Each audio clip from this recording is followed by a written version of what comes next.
7 exercises that Japanese people do before bed to double leg strength after 50. Did you know that after age 50, your muscles lose 3 to 8% of strength per year? In just 1 decade, this can mean up to 80% of the strength you had. That's why so many people start having difficulty getting up from a chair, climbing stairs, or simply balancing while standing. But while this happens to most Westerners, in Japan, the reality is completely different. The country has more than 90,000 people over 100 years old, and studies show that 78% of Japanese elderly maintain functional independence in their legs until the end of life. Incredible, isn't it? The fact is, they know how to take advantage of a powerful metabolic window that opens every night before sleep, the moment when the body releases growth hormone and rebuilds muscles during sleep. That's why today you'll see 7 simple exercises that Japanese people do before bed to double leg strength and maintain it for decades. Before we begin, please tell us through the comments your name and the city where you're watching our content from. We'd love to know. Exercise number 7, knee to chest lying down. This movement mainly works the psoas muscle, a deep muscle that connects the lower back to the femur, in addition to stretching the entire posterior chain of the leg, including the glutes and hamstrings. The main benefit is in releasing accumulated tension in this region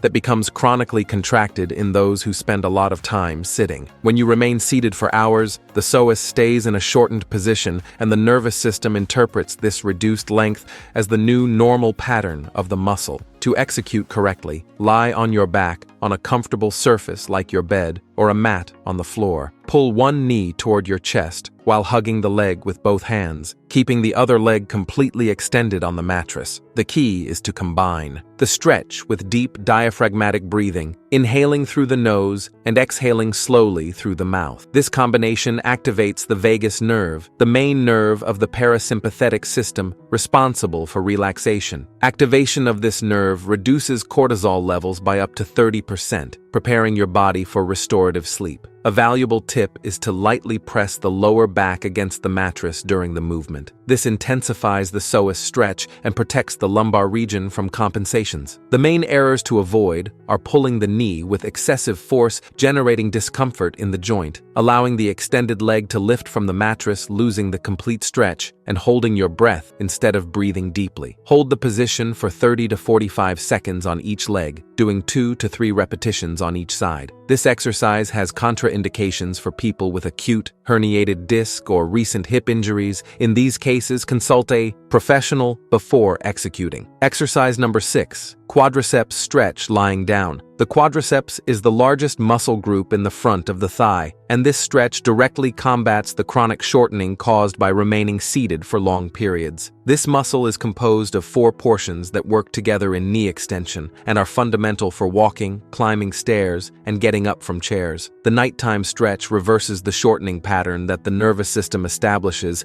when you stay in the same position for a long time. Research shows that stretches maintained before sleep increase muscle protein synthesis by 25% during sleep, which means your body rebuilds and strengthens the muscle while you rest. To execute, lie on your side in a comfortable position. Bend the knee of the top leg, bringing the heel toward the glute, and hold the ankle with the hand on the same side. The secret is to gently push the hip forward while keeping the knee pointing backward. This intensifies the stretch along the entire length of the quadriceps. You should feel a moderate stretch in the front of the thigh, never sharp pain in the knee. An interesting progression is to pull the heel a little closer to the glute as your flexibility improves over the weeks. The main errors to avoid are excessively arching the lower back during the movement, compensating for lack of flexibility in the hip, pulling the ankle with too much force, forcing the knee joint, and allowing the knee to point forward instead of backward, losing the effectiveness of the stretch. Maintain the position for 30 to 60 seconds on each side and repeat twice. People with knee injuries or patellofemoral joint problems should be cautious and may need to reduce the range of motion. Exercise number 5, hip rotation lying down. This movement solves a silent problem that affects 90% of people over 60, the locked hip that has lost range of motion in rotation. The hip joint is one of the most mobile in the human body and needs to move in multiple directions to function properly. When you lose the ability to rotate the hip, the lumbar spine is forced to compensate for this movement, creating excessive torsion in the vertebrae and generating chronic back pain. The The rotation movement stimulates the production of synovial fluid, the natural lubricant of the joint that keeps cartilage healthy and reduces friction between bones. Research demonstrates that those who do joint mobilization before sleep wake up with 30% less morning stiffness because synovial fluid distributes better throughout the joint during the night. To execute correctly, lie on your back with knees bent and feet supported on the mattress at hip width. Keep the shoulders completely fixed on the mattress. This is crucial to isolate the movement in the hip. Let both knees fall together to one side, going as far as you can, comfortably, without forcing. The goal is not to touch the knees on the mattress, but rather to move the hip in its available range. Breathe deeply while maintaining the position, allowing gravity to do the stretching work. An important tip is to start with smaller movements and gradually increase the range as the hip loosens over the days. The main errors to avoid are taking the shoulders off the mattress during rotation, eliminating the benefit for the hip, forcing the knees down with your hands creating unnecessary tension, and holding your breath, blocking muscle relaxation. Hold the position for 20 to 30 seconds on each side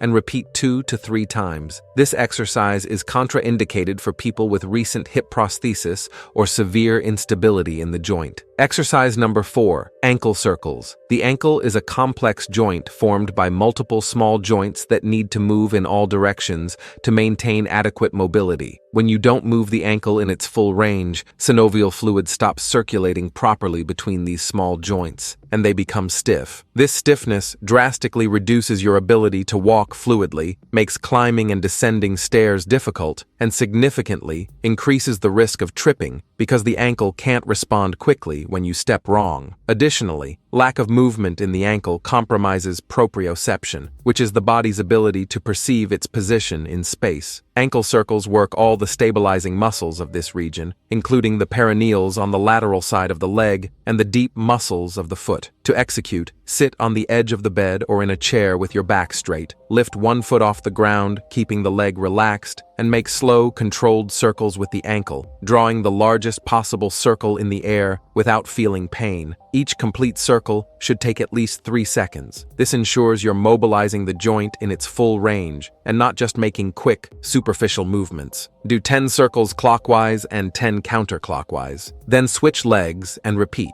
The entire exercise takes about 2 minutes, but reduces leg swelling by up to 70% and prevents nighttime cramps by improving circulation. A valuable progression is to make the circles increasingly slower and larger as the weeks pass. The main errors to avoid are making the movements too fast without working the full range, moving the entire leg instead of isolating the movement in the ankle, and stopping the exercise as soon as you feel a small, muscular discomfort, which is normal at the beginning. Do a total of 2 minutes divided between both legs. People with recent ankle sprains or unhealed fractures should avoid this exercise. Before we continue, don't forget to subscribe to the channel. Having constant access to science-based information is what will make you progress with health in the long term in the world of bodybuilding. Exercise number 3, one leg balance. This exercise rebuilds the 33 ankle muscles responsible for balance and stability in all your daily movements. These muscles include the perineals, the anterior tibialis, the posterior tibialis, and several small intrinsic foot muscles that constantly work to keep you standing without you noticing. When these stabilizers become weak, your risk of falls increases drastically because the body loses the ability to make quick corrections when you step on an irregular surface. The benefit of balance training goes beyond muscular strength. It improves communication between your muscles and your nervous system, creating more efficient automatic responses. To execute correctly, stand next to the bed or close to a wall that you can use as support if necessary. Lift one foot off the ground, bending the knee at approximately 90 degrees, and maintain this position for 30 seconds. The secret is to relax the body and avoid being rigid like a statue. Allow small oscillations and natural corrections. Look at a fixed point at eye level. This tremendously helps balance by giving the brain a stable visual reference. You can lightly touch the bed with your fingertips if needed, good, but try to use as little support as possible. Switch legs and repeat the exercise, doing twice on each side, totaling about 2 minutes. Ankle stability almost triples with regular practice, and studies show that reaction time when tripping improves by half, resulting in 68% fewer falls over 2 years. A gradual progression is to close your eyes for a few seconds during the exercise. This forces the stabilizers to work even harder. The main errors to avoid are trying to stay completely still, creating unnecessary tension throughout the body, looking down instead of keeping your gaze fixed ahead, and giving up as soon as you start oscillating instead of allowing the body to make natural adjustments. Do 30 seconds on each leg, repeating twice on each side. This exercise is contraindicated for people with severe vertigo or untreated vestibular problems. Exercise number 2, legs up the wall. This exercise uses gravity in your favor to drain fluids accumulated in the legs throughout the day. When you stand or sit for long periods, blood and other fluids tend to accumulate in the lower extremities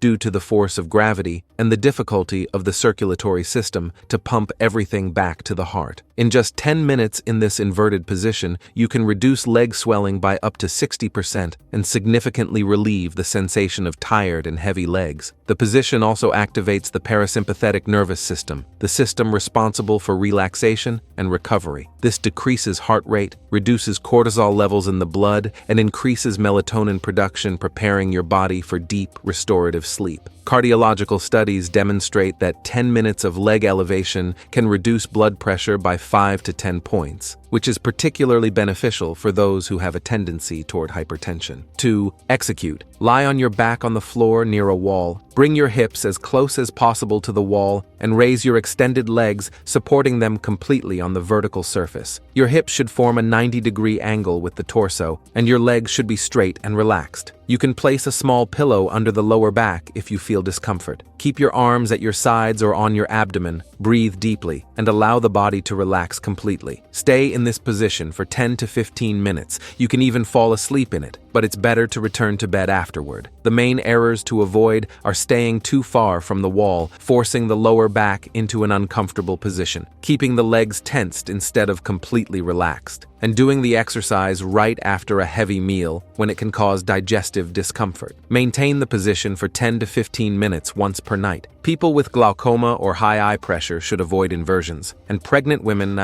should consult a doctor before doing this exercise. Exercise number 1, glute bridge. The gluteus maximus is the largest muscle in the human body, and 99% of people have no idea of the impact that strengthening this muscle has on the overall health of the legs and the entire body. Strong glutes are the foundation for healthy knees, protected spine, and greater stability in absolutely all daily movements, from walking to climbing stairs or lifting objects from the floor. When the glutes are weak, the knees are forced to compensate during walking by rotating inward. This creates accelerated joint wear that can lead to serious problems like premature osteoarthritis. Additionally, weak glutes overload the lower back because it needs to do the stabilization work that should be done by the glutes. The glute bridge intensely works the gluteus maximus, the hamstrings, and the erector spinae in the lumbar region. To execute correctly, lie on your back with knees bent and feet firmly supported on the mattress at hip width. Arms should be at your sides with palms down. Push the floor through your heels, not the balls of your feet, and lift the hips toward the ceiling, strongly contracting the glutes at the top of the movement. The key is to form a straight line from shoulders to knees at the highest point without excessively arching the lower back. Hold the maximum contraction for 2 to 3 seconds at the top, feeling the glutes working intensely, then descend in a controlled manner until almost touching the hips on the mattress, and repeat. A valuable tip is to imagine you're squeezing a coin between your glutes at the top of the movement. This ensures maximum muscle activation. Do 3 sets of 15 to 20 repetitions with 30 to 45 seconds rest between sets. The main errors to avoid are pushing mainly through the balls of the feet instead of the heels, taking work away from the glutes, arching the lower back too much at the top of the movement compensating for weak glutes, and descending too quickly, losing control of the eccentric phase, which is responsible for a large part of hypertrophy. This exercise is contraindicated for people with acute lower back injuries or untreated herniated discs. Bonus exercise: calf raises. Now that you already know the 7 main exercises that Japanese people practice, there's a bonus exercise that perfectly complements this nighttime routine by strengthening an essential region for balance and circulation. The calf is considered the second heart of the body because it plays a fundamental role in pumping blood back to the heart against the force of gravity. When you contract the calf, it compresses the deep veins of the leg, forcing blood to rise toward the heart through a system of one-way valves. Weak calves compromise this muscle pump and can lead to circulatory problems, varicose veins, and chronic leg swelling. Additionally, the calf is crucial for body balance, and studies show that having strong calves reduces the risk of falls by 40% in people over 50. Calf raises mainly work the gastrocnemius muscle, the larger and more visible portion, and the soleus, a deep muscle that lies under the gastrocnemius. To execute with maximum efficiency, stand on a step